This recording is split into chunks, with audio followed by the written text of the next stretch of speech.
Now come to the urgent question. Gavin Robbins. Thank you very much, Mr. Speaker. I wish to ask the Secretary of State for Northern Ireland if he will make a statement on reports of a serious, violent attack in North Belfast involving a foreign national and the implications for public safety, immigration enforcement and community cohesion. Mr. Speaker, I'm grateful to the right honourable gentleman for his question. Shortly after 10:30 p.m. last night, a man in his 40s was subjected to an horrific, sustained knife attack in a street in North Belfast. He is in hospital in a serious condition, having suffered very severe injuries. I know the thoughts of the whole House will be with him and his loved ones at what must be a time of unimaginable distress. The response from the Police Service of Northern Ireland was immediate. A man in his 30s was arrested on suspicion of attempted murder. He remains in police custody and the PSNI are continuing to investigate. They have declared it a critical incident. But amidst the horror of what happened, we also saw something extraordinary. When confronted with scenes of terrifying violence, members of the public did not walk on by. Instead, a number of them stepped forward and at immense risk to their own safety, they intervened to pull the assailant away and protect the victim until the police arrived. To those individuals, I would like to say this. You showed the very best of humanity, and you have the profound gratitude of this entire House. This was a horrific and brutal attack, and the PSNI are seeking to provide support and reassurance to the local community. The Chief Constable, to whom I have spoken twice this morning, and his officers have our full unwavering support as they pursue their inquiries. I would also like to repeat their appeal not to share or repost footage of the attack out of respect for the victim's family. Mr. Speaker, I echo the words of the Prime Minister this morning that there is no place for such violence on our streets. All of us have a responsibility now to urge calm and let the police do their job. Gavin Robbins. Mr. Speaker, can I firstly thank you for granting this urgent question. The attempted murder in Belfast last night was chilling. What has been seen by thousands already across the country cannot be unseen. It was medieval. The systematic mutilation and attempted slaughter of a citizen of Belfast on our streets. Mr. Speaker, my prayers are with the victim, and I similarly praise the brave man who, with a hurl in his hand, intervened to save his neighbour's life, and this House should praise him too. Mr. Speaker, what occurred last night will have profound implications for community cohesion in this country. This needs to be a time for honesty and openness and truth. Will he confirm that he and his government recognise that uncontrolled immigration needs to end? Will he confirm that the government needs to reassure and protect our population who for too long have had their concerns ignored? And knowing that he and the Chief Constable and I share a concern that there could be violence, and express my wish and our collective desire for calm, that community cohesion lies on the precipice. Will he confirm that the actions last night in no way reflect or represent the values of our nation? That the victim belongs in Belfast but the attacker does not? Having abused the privilege of our nation. The perpetrator living in the UK under a 5-year visa needs to be convicted and deported on the first flight out on a one-way ticket. Okay. Well, I would say to the right honourable gentleman, first of all, the footage that many people have seen is indeed truly horrifying. On his last point, as he will be well aware, any foreign national who abuses the hospitality of this country to commit crime should be in no doubt of our determination to deport them. We need to allow the criminal justice process to take place. On his question about net migration, as he will know, it is now down 82% from the peak reached under the previous government. But I would most particularly echo what he has said in appealing for calm, because we have seen previously in Belfast in August 2024 and in Ballymena in 2025 what happens after horrific incidents when there is disorder on the streets, because it is the communities that suffer, it is innocent people who suffer and whose lives can be put at risk. And that is why all political leaders have such a solemn responsibility to urge the calm that I have called for in my response to his question today. Chris Moore. Thank you, Mr. Speaker. Can I thank the Secretary of State for his statement, and can I also thank my right honourable friend for asking the question. As a member of the Northern Ireland Select Committee, I've visited Belfast on several occasions and have been struck by the incredible nature of the community spirit and the incredible city. What we witnessed last night is the worst of humanity, but also the best of humanity. I think it is incredible that bystanders came to the aid of that individual suffering a brutal attack. Can the Secretary of State assure me that the PSNI will be given every resource they need to conduct a swift investigation and ensure that all facts are shared with the public? And can we also ensure that those brave people who rushed to the aid of one of our own countrymen is given the honour and the reward that they deserve for representing the best of our humanity? State.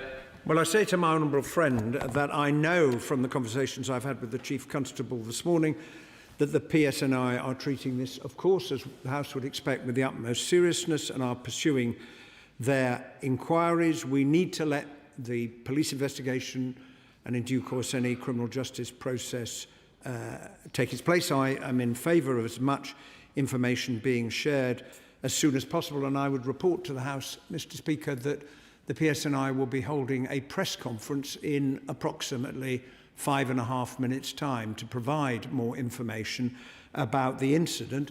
I also join my honourable friend in expressing hope that the bravery that we saw on the streets of North Belfast last night may in due time be recognised. Minister Matt Vickers. Thank you, Mr. Speaker. I'd like to echo the Secretary of State's comments in condemning this dreadful attack. Last night's attack in North Belfast was horrifying, appalling and deeply disturbing. This was a brutal act of violence that will have sent shockwaves through the local community and caused huge concern across the city, Northern Ireland and the whole of the United Kingdom. My thoughts, and I'm sure those of the whole of the House, are with the victim whose condition has been described as serious. I also want to pay tribute to the PSNI and members of the public who displayed remarkable courage in stepping in to confront the attacker before the police arrived. The police service of Northern Ireland must be given the time and space to carry out a full and thorough investigation, and those responsible must face the full force of the law. However, given the understandable public concerns surrounding the incident, it's vital that the facts are established and we have the transparency that people deserve. Can the Secretary of State confirm the immigration status of the attacker?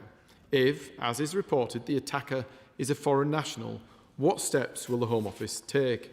It is urgent the facts are put on the public record to avoid speculation and prevent an information vacuum which the Independent Review of Terror legislation has warned about. If there has been failings on our borders, this is yet another reminder that we do need stronger borders, and this is why we believe it is time to leave the ECHR.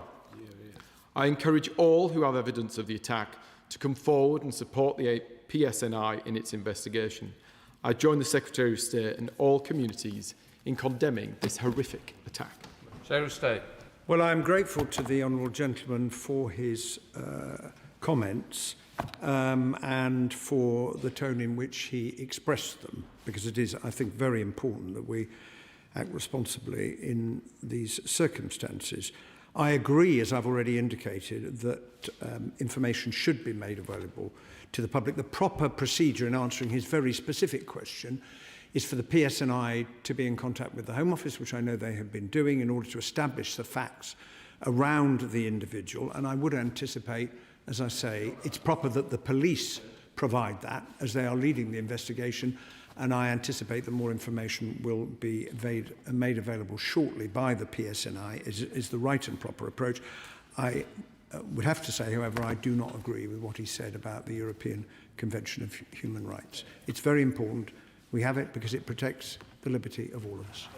Dr. L. Pinkerton, Liberal Democrat, spokesperson. Thank you, Mr. Speaker. The reports from Kinnaird Avenue are indeed deeply distressing. My thoughts are with the victim and with his family. I pay tribute to the residents who did the extraordinary thing of running towards danger, intervened to restrain the attacker and help protect another person's life. I also thank police officers and paramedics who responded with such speed and professionalism. Their actions almost certainly saved a life yesterday evening. What I know of North Belfast is that it's a community that has worked hard to build trust across long-standing divides, and that residents will be as horrified by this attack as the rest of us. Will the Secretary of State reassure residents that they will be kept safe in the days ahead, confirm that the PSNI have the support that it needs to maintain a visible presence, and make clear that no one should exploit one individual's actions to cast suspicion on a whole community? Secretary of State. Well, I agree with the honourable gentleman in everything that he said, and I know that the PSNI is working hard to provide reassurance to the local community and to make arrangements for that reassurance to be visible. In the face of those, let us be frank in this House, who will wish to use this terrible event to stir up trouble and to seek disorder on the streets of Northern Ireland. And I say that because we have seen it before. We do not wish to see it again, and that is why all community leaders, politicians and others have such a responsibility to call for the calm that he himself has so eloquently called for. Jim Shannon. Thank you, Mr. Speaker. Can I, first of all, thank the Secretary of State for his well-chosen words, wise words as well, and for his answers. Tensions are inflamed, and at this moment, I'm aware of planned protests throughout my constituency of Strangford, and I'm also aware that many of those who intend to attend do so not because they are frightened for their family alone, but instead feel their fears are ignored when they make a good and grand statement. So how can the Secretary of State and this government ensure that people from Portavogie to Newton Ards know that their right to peacefully protest is respected, but more than this, that their government, my government, will make changes for safety reasons as a matter of urgency? Thank you so much. Okay. Well, I join with the honourable member in reasserting the right of every citizen of our country to protest peacefully. But we have seen in the past that there are those, provoked by others, who sought to use that opportunity to then promote violence and disorder. And I join with him in saying peaceful protest, of course, everyone has the right to express their view. But in the end, if we want to support the PSNI, the last thing people should be doing is stretching their resources across Northern Ireland to deal with protests that aren't going to help anyone and are not going to assist in the furtherance of this investigation, so the perpetrator can be brought to face justice. That is the way we do things in our country, is it? Jim Allister. Thank you, Mr. Speaker. We're all shocked by the sheer savagery of this attack, and indeed the only bright spot in this orgy of violence was the brave intervention of local citizens whose courage we salute. But what I want to know, and what I know my constituents want to hear, is what will be done to stop the importation of an alien culture that thinks it's appropriate to try and behead someone within the United Kingdom. And on the immigration status of this person, did they hold a visa before they came to the United Kingdom? Did they obtain a visa having come illegally to the United Kingdom? I think we're entitled to know.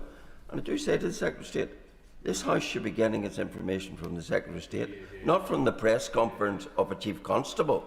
And I think the House is entitled to know, because it's truth and transparency which is the greatest antidote to rising tensions. So can we have the answers? Secretary of State. Well, I would say I'm sorry that the honourable gentleman used the word alien culture, because what exactly is he referring to? What the British people have had enough of, are anyone from wherever they come, whatever their background, who seeks to commit violence on citizens of the United Kingdom. That is what we together are strongly opposed to. There is a proper procedure that needs to be followed in relation to the release of information. It is a live investigation.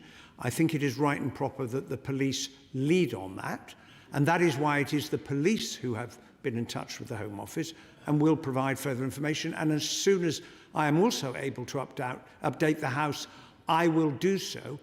I am also in favour of as much information as possible being provided once process has been followed to make sure that it can be confirmed. Julian Lewis. Whilst I agree with virtually everything the Secretary of State said in his opening response, I really am baffled by his refusal to share with the House a piece of simple information. Did this person come legally into this country and has a 5-year visa because he came legally, or was he given this visa after entering the country illegally? This information will come out sooner or later, and what we have learnt from similar terrible incidents like this is the longer it is withheld, the worse the rumour mill goes into action. Well, I do understand the last point that the right honourable gentleman makes, but it is very important in these circumstances to be absolutely sure about the facts before they are released. And the proper vehicle for doing that is the PSNI being in touch with the Home Office, which is what has been happening this morning. As the right honourable gentleman may be aware, the police originally said they believed him to be of one nationality. It may well turn out that he is in fact of another nationality, which does demonstrate the point I'm trying to put to the House, that it is important that the police lead on that so that the full facts can come out and then they can be made available to the House and to the country. Lee Anderson.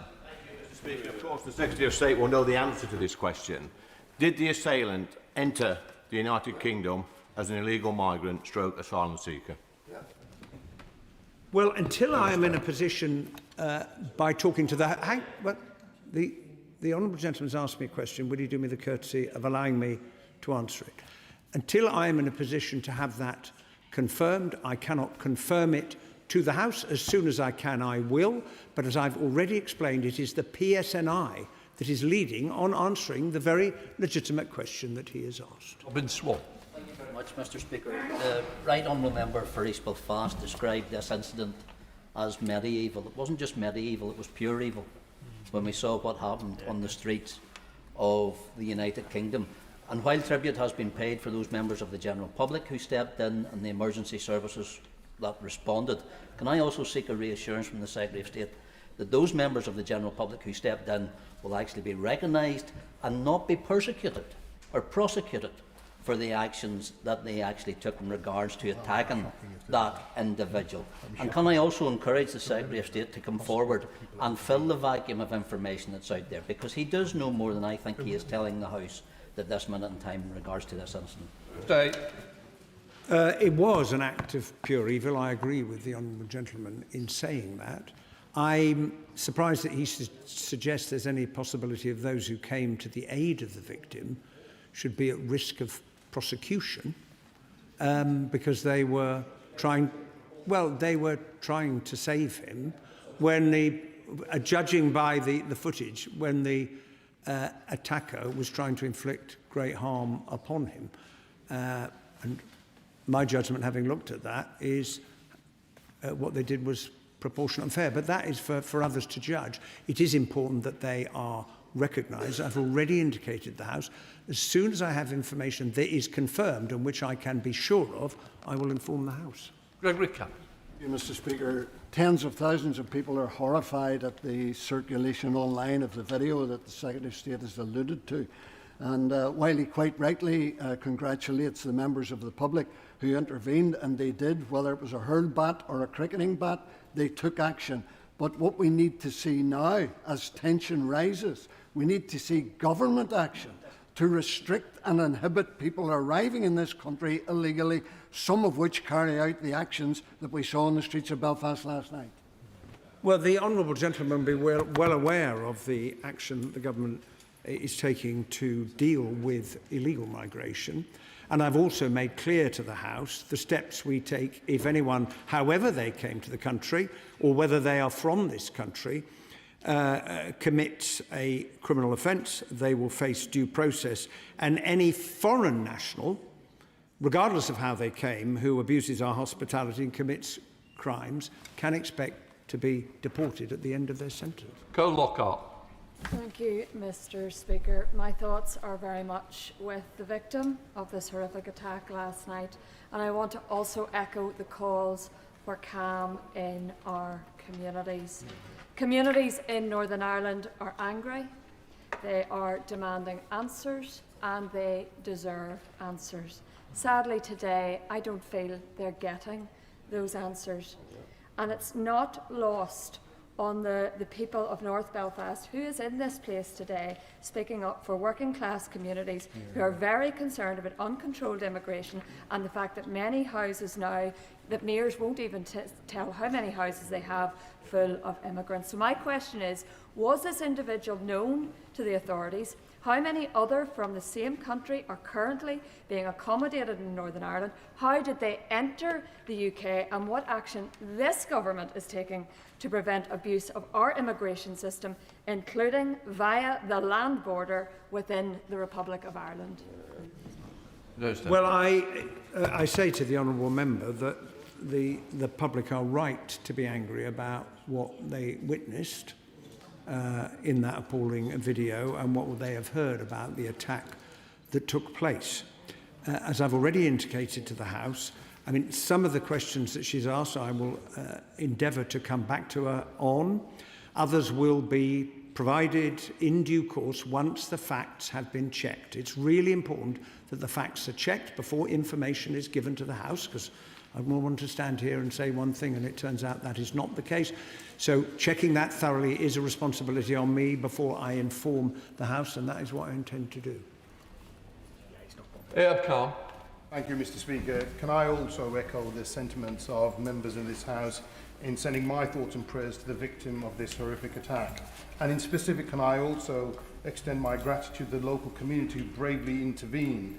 What we all must do now is encourage calm at this most troubling time and stop tensions from further being inflamed. And to that end, does the Minister agree that we must not let the heinous actions of one person be taken as an opportunity to taint an entire community, and that we should not and must not attempt to fill the gaps whilst the story and the police investigation continues to deliver justice to the victim and their family? Well, I do agree with the honourable gentleman when he says that. And when I think back to those who were attacked in the wake of the terrible events in Southport and then in Ballymena, we know that in Northern Ireland, certain of individuals were attacked. It had nothing to do with any of this, simply because of the colour of their skin. And that is not what this country is about. Identify an attacker, due process in due course after investigation. Do not cast aspersions on a whole community. Many people from all backgrounds contributing so much to our national life. Shocker Adam. Thank you, Mr. Speaker. I thank the Secretary of State for that answer. And following on, I myself also give my deepest sympathies for the victims and his family and pay tribute to the bystanders who intervene at this horrific case. Does the Secretary of State agree with me, as he has already expressed, further that crime and heroes come in all different hues and colours, like we have seen in Cambridgeshire in the train, as the stabber of the Saudi student in Cambridgeshire in the picturesque streets last year. It doesn't matter which background you come from, and it's a responsibility for members in this House to temper their inflammatory remarks so we do not see actions like we did last week in Southampton, where innocent police officers are having to go into hiding. Well, I would say to the honourable member, we all have a responsibility by our actions and our words not to inflame, and we all have a responsibility, as I indicated in answering the Right Honourable Gentleman's original question, to plead for calm in these circumstances. That is the right thing to do on behalf of all the people of Northern Ireland. Richard Tice. Thank you, Mr. Speaker. Calm is essential after this horrific, brutal attack. We all know that. The Secretary of State has referred to further information coming out as we speak. Will he therefore commit to returning to this House later today, if possible, to update the House on the important information around the suspect and any other information? I'm very happy to say to the honourable gentleman, I will report to the House in an appropriate form as soon as I am able to do so. Right, that completes the questions. Let the front benches change over.